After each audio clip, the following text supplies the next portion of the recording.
Hello, everyone, and welcome to Spill the Pea. This week, we're jumping into Yitro.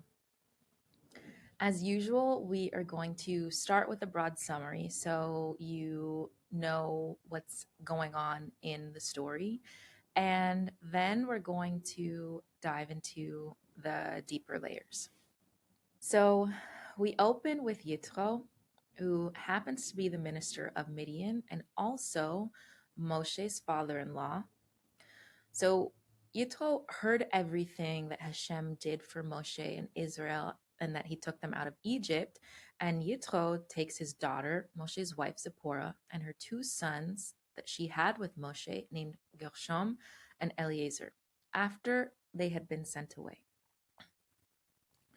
So Yitro, father-in-law of Moshe, comes to Moshe with his sons and wife in the wilderness, where they encamped by the mountain of God.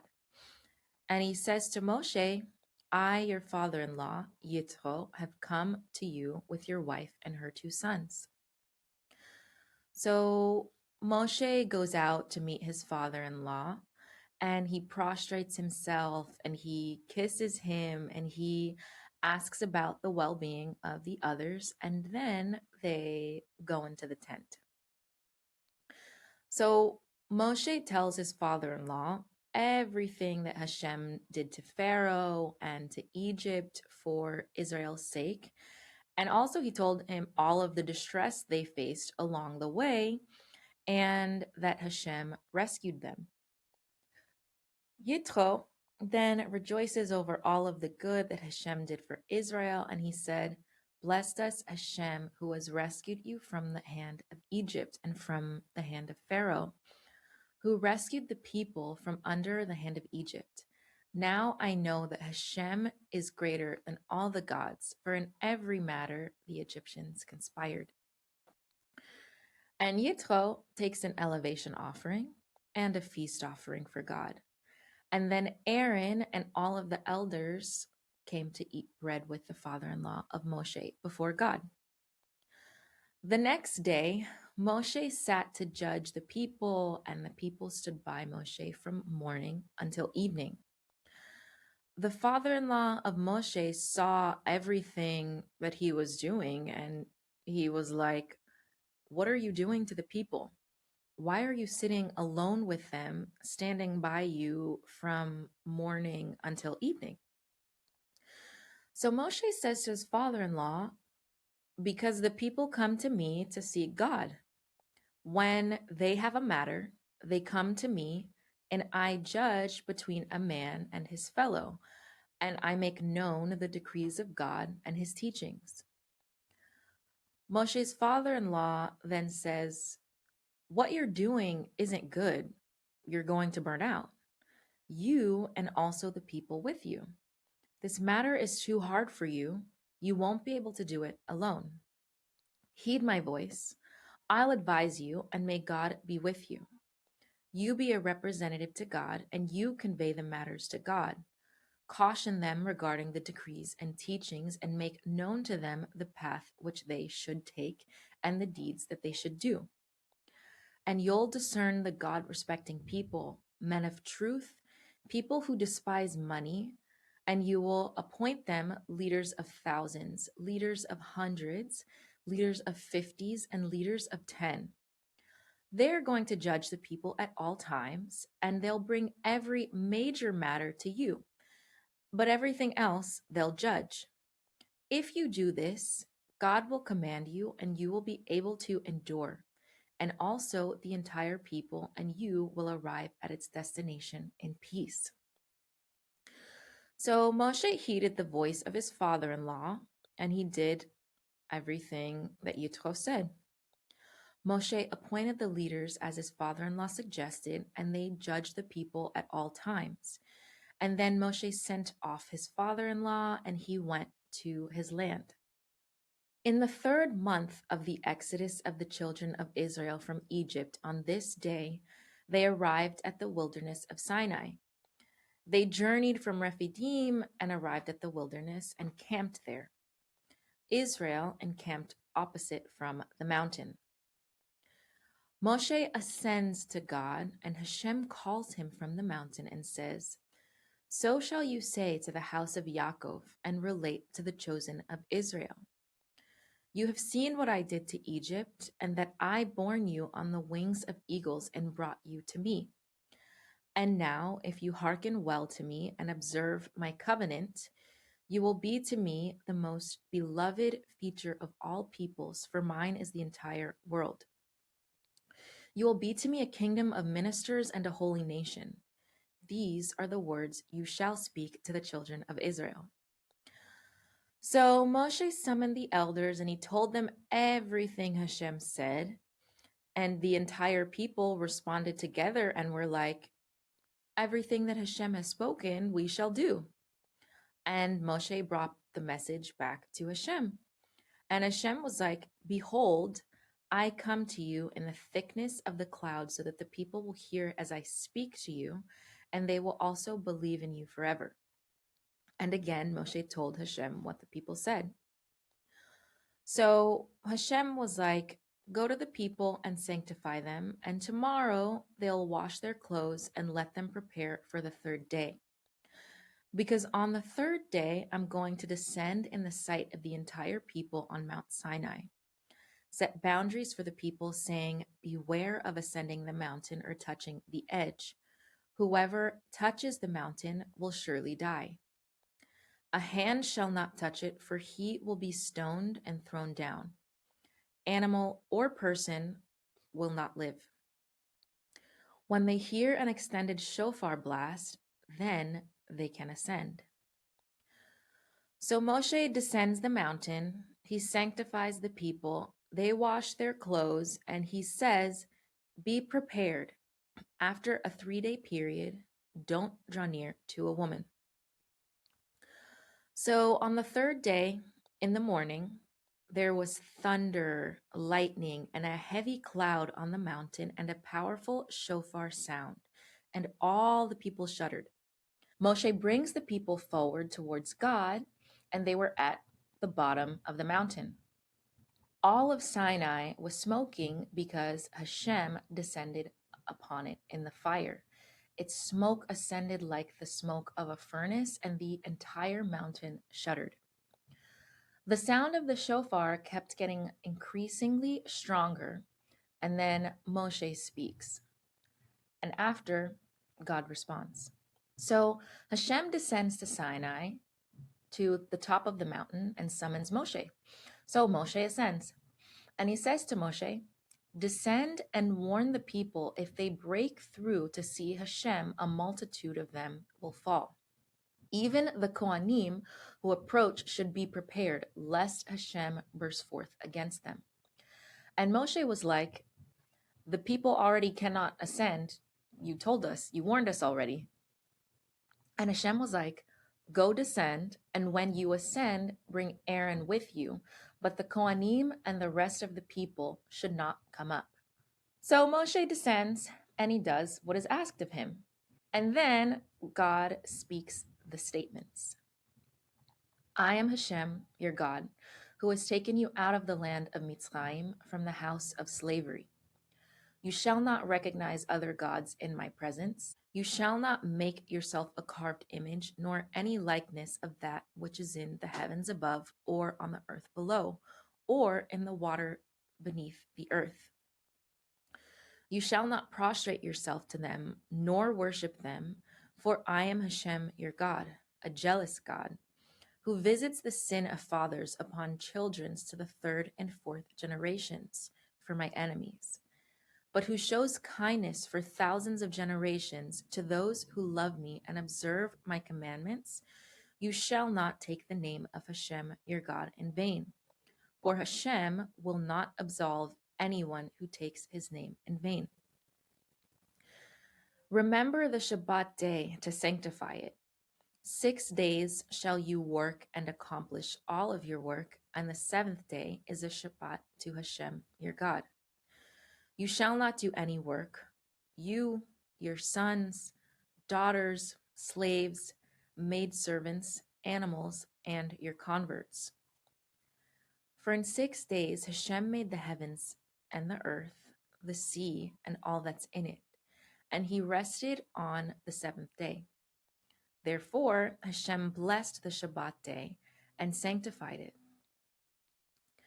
Honor your father and your mother, so that your days will be lengthened upon the land that Hashem, your God, gives you. You shall not kill. You shall not commit adultery. You shall not steal. You shall not bear false witness against your fellow. You shall not covet your fellow's house. You shall not covet your fellow's wife, his manservant, his maidservant, his ox, his donkey, nor anything that belongs to your fellow. The entire people saw the thunder and the flames and the sound of the shofar and the smoking of the mountain. They saw and trembled and stood from afar. And they said to Moshe, "You speak to us, and we shall hear. But let God not speak to us, lest we die." And Moshe is like, "Do not fear, for in order to elevate you has God come, so that awe of him will be upon your faces, and you will not sin." And the people stood from afar, and Moshe approached the thick cloud where God was. And Hashem says to Moshe, "So shall you say to the children of Israel, you have seen that I have spoken to you from heaven. You shall not make images of what is with me, gods of silver and gods of gold. You shall not make for yourselves. An altar of earth shall you make for me, and you shall slaughter near it your elevation offerings and your peace offerings, your flock and your herd. Wherever I permit my name to be mentioned, I shall come to you and bless you.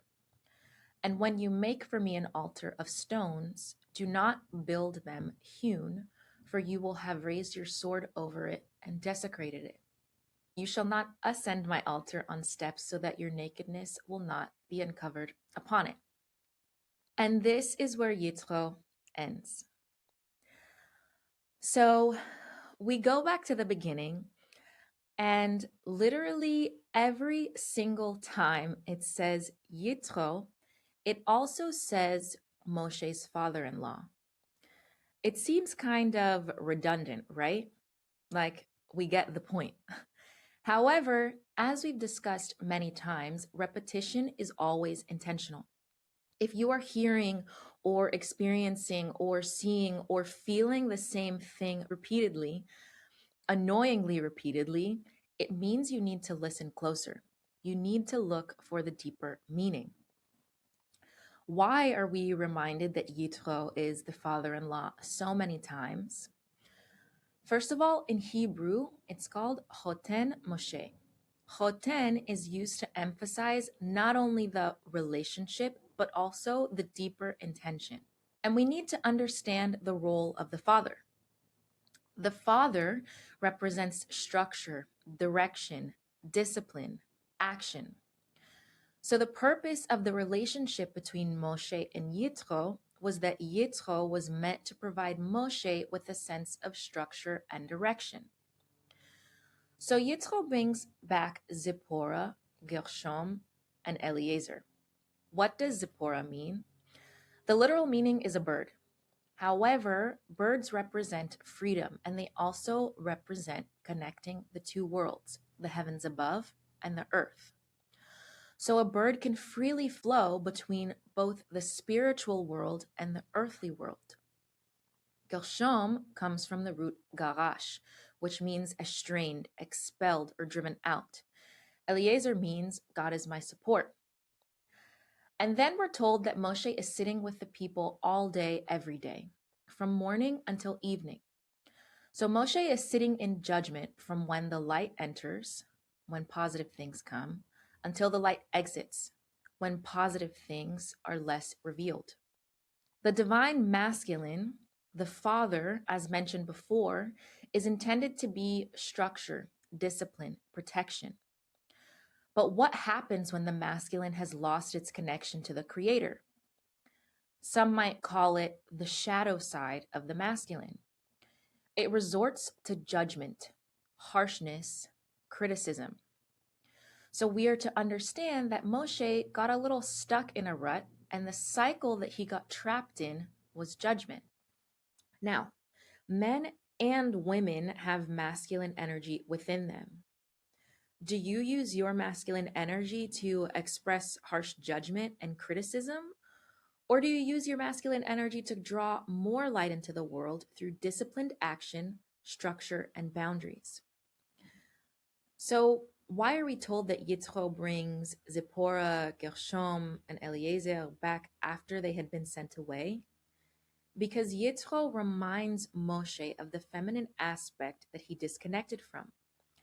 The feminine is the container in which the light of the Creator is turned into tangible meaning. Because the feminine has the ability to freely flow between connecting with Hashem and expressing earthly duty. And Yitro also reminds Moshe that in loneliness, God is your support. Moshe began handling everything in judgment, only focusing on what was in front of him. And of course, like anyone, if you give and give and give and you are not replenished, you will burn out. So Yitro was returning the structure and the discipline of connecting to the Creator first and foremost. Remembering that in order to be whole, you must balance the masculine direction and action with the feminine free connection to the Creator. And Yitro literally gave Moshe the whole structure for the judicial system, which even exists today. So we fast forward a bit, and the people are in the wilderness at Sinai. And Moshe ascends the mountain, and Hashem is like, if you listen to me and observe my covenant, you'll be the most beloved treasure. And so Moshe goes and he tells the people this. And of course, before they read the fine print, they're like, yeah, for sure. We're definitely in for that. So Moshe goes up the mountain and he tells Hashem that the people are in. And Hashem is like, okay, bet. Well, I'm going to come in a cloud and the people will hear me and then they will believe you.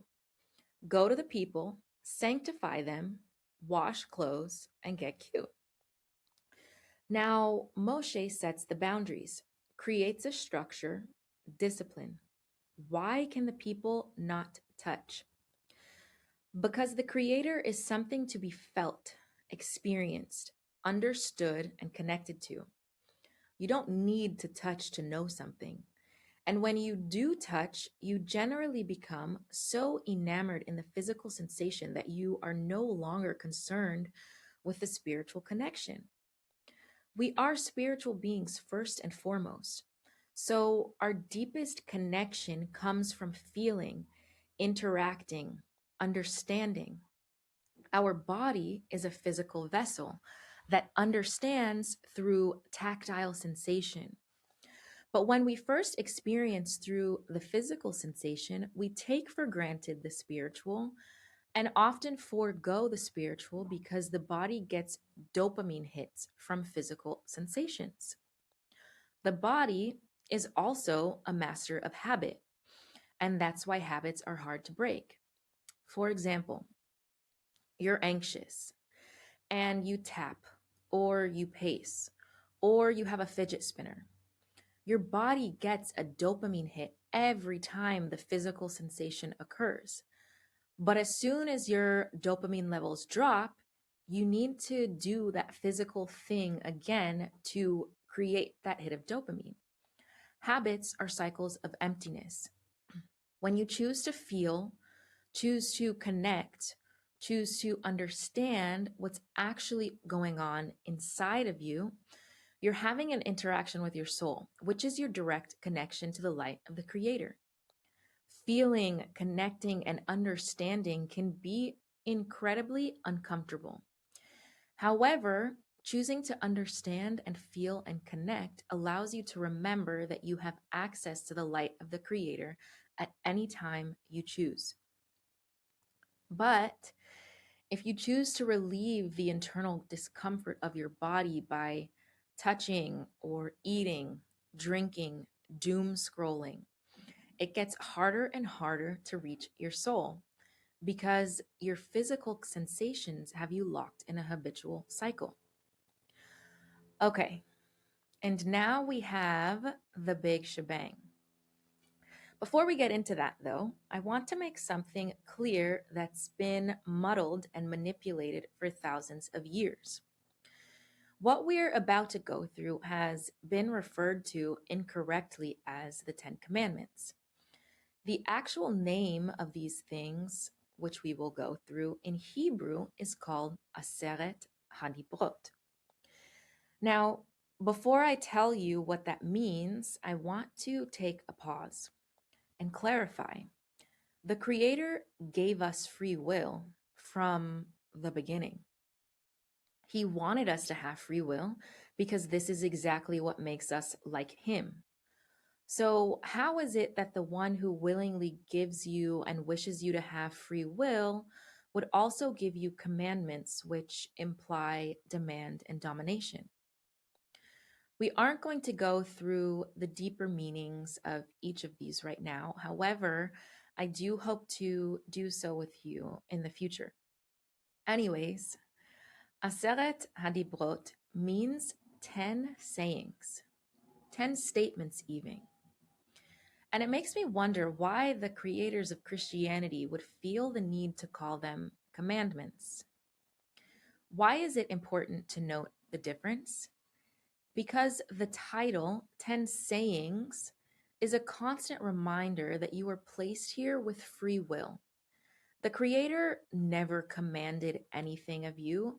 He never demanded that you do or say anything how He says you should. He says, hey, these are 10 sayings, pieces of advice, if you will, that are the tools for you to remain outside of Mitzrayim, Egypt, but it's your choice. It makes me wonder if this dominating 10 Commandments way of understanding the Creator is what has led so many people to hate Him. But what do I know?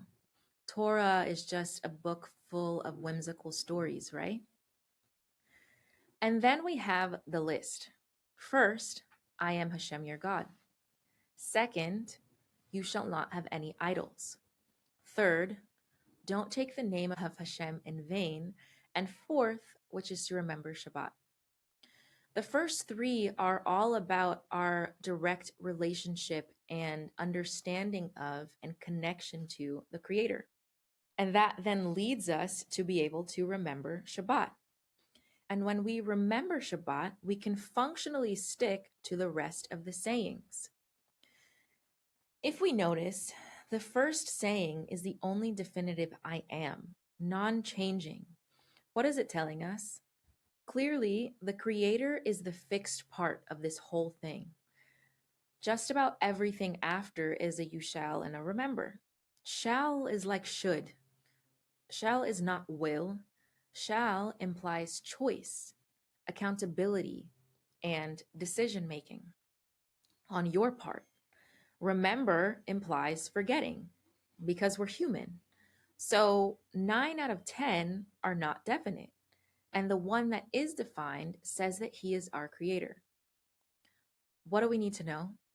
For all of the shalls and the shoulds that we should do in life, He is. He always is. Even if we shouldn't have made the golden idols, even if we shouldn't make mandates for how people connect to the Creator, even if we forget Shabbat, even if we don't honor our parents, even if we kill or commit adultery or steal or lie or covet, He is. And it's number one. And you have to have one before you can get to anything else, or nothing else will exist. Anyhow, the children of Israel finally read the fine print and they were terrified, like, oof, wow, I have to do all of that. I have to take that responsibility. I have to hold myself accountable for my actions. Yikes. I don't know. You know what, Moshe? You talk to us and we'll hear you, because if it's from God, then we'll die. A person standing in front of you is a lot easier for your body and your mind to comprehend. A person is tangible. A person can be touched. The creator is felt, and feelings are uncomfortable. Feelings make the ego squirm. So I'll just blame my feelings on someone else and let them deal with the creator. What does blaming your feelings on someone else sound like? Well, you made me mad. You made me cry. Well, if you didn't do this, then I wouldn't feel like this. You're stressing me out. If you cared, I wouldn't feel like this. Thanks for ruining my mood. You should understand what I mean. You hurt me, but I know you didn't mean to. I can't be myself because of you. And what did Moshe do? He tries to comfort them. Don't be afraid. The Creator is here to elevate you so that you won't sin. The most human thing you can do when someone panics. However, immediate comfort removes the intensity of feeling. And it's that intensity explicitly that should lead us to seek connection and support from our Creator. And then another reminder not to make idols of silver and gold. Why? Because the Creator is light, fire. Silver and gold cannot withstand heat. But it says to make an altar of earth. Why an altar of earth? Because the earth is where we get to live out the 10 sayings. The earth is where we choose to maintain our connection to the Creator and see Him as the Creator. The earth is where we choose to physically sacrifice and feel so that we can connect more. When you make altars of stone, do not build them hewn. When something is built hewn, it is rigid, specific, mandated, boxed up. Example, you can only pray to Hashem this way at this time and this place with these words. You've raised your sword over it and you've desecrated it. Now, this last one stumped me a bit. You shall not ascend my altar on steps so that your nakedness will not be uncovered upon it. When we talk about building an altar, we're making sacrifices. But what are we really sacrificing? Ego, anger, resentment, jealousy, greed, control. And when we initially release all of these ego protections, coverings, and clothings, many times it takes a moment for us to find our footing again. And if we too quickly put ourselves on a pedestal or too proudly rush to step out of what we thought was our foundation, we don't just lose our clothes, we lose our whole identity. And the first place you run when you feel lost is right back to the place you were trying to leave because it's comfortable. Yitro holds many lessons, but it seems like the most important lesson of all is to remember the connection to your Creator. I mean, that's always the lesson, right? But I think also we often pedestalize and separate ourselves from Moshe and other sages. But for now, we're discussing Moshe. And when we do that, we forget that we too have the ability to do what he did and what they did. When we separate him and we make him this man that is untouchable, and he's just so amazing because he could literally communicate with God and he could do miracles, you automatically have the same mentality of the children of Israel. You talk to the Creator and we'll just talk to you. Moshe kind of begrudgingly took this job. And as he was doing the job, he kind of complained much of the way. Granted, the guy has the patience of a turtle. Your kid or your friend or your husband looks at you one time and complains that they're thirsty, and you yell at them to figure it out themselves. Not saying that we shouldn't teach people responsibility, but good Lord, how many times did the guy schlep himself all the way to Pharaoh and go back and forth and back and forth? But he did complain a lot of the way. He also doubted himself a lot of the way. He also got pissed a few times. And I assume he was definitely annoyed each time he had to tell the people, why are you talking to me talk to your creator. It's not easy to be the one who everyone dumps their poo poo on, but it is rewarding. We're still talking about the guy 3,000 years later. But he chose to feel all of the uncomfortable feelings.